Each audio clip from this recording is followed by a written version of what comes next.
तो क्या दोस्तों, देश का वो मीडिया जो कि सत्ता का पैरोकार है, वो सत्ता पक्ष की नेगेटिव वाली या आलोचनात्मक खबरें अगर नहीं छापता है, तो क्या विदेश और इंटरनेशनल मीडिया जो खबरें छापती हैं उसे सत्ता पक्ष ये कह करके इनकार कर देगा कि यह सब फर्जी और बकवास है?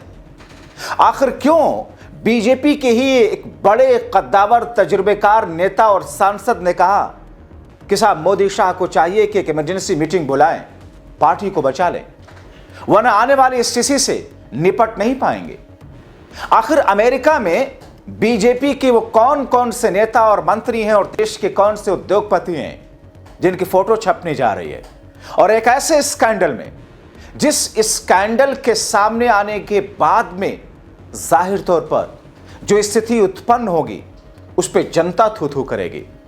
आखिर बीते दिनों डोनाल्ड ट्रंप ने यह क्यों कहा था कि माय डियर फ्रेंड, मोदी के बारे में मैं कुछ ऐसा नहीं कहना चाहता, नहीं करना चाहता जिससे उनके पॉलिटिकल करियर पर किसी तरह का प्रभाव पड़े।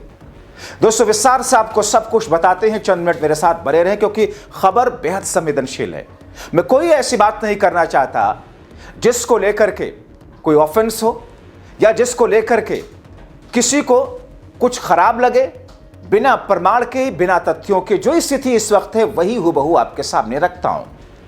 दोस्तों, देश के एक बड़े और सबसे तजुर्बेकार नेता हैं, सांसद हैं भी, उनके जैसे उम्र में या राजनीतिक करियर इस देश में किसी का नहीं, मोदी शाह का भी नहीं है, शरद पवार और मल्लिकार्जुन खड़गे का भी नहीं।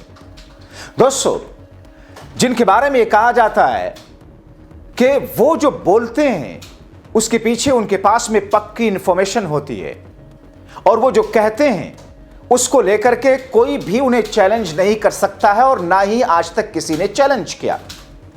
उन्होंने मोदी और शाह को लेकर क्या कुछ नहीं कहा, उन्होंने मोदी की सीडी और अमेरिका में मोदी की फाइल को लेकर क्या कुछ नहीं कहा, लेकिन पूरा भारतीय जनता पार्टी खामोश रहा।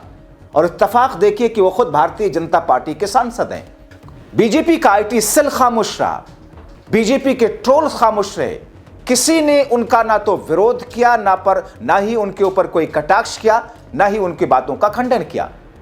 और जाहिर तौर पर कहा यह जाता कि उनके ऊपर संघ का हाथ है।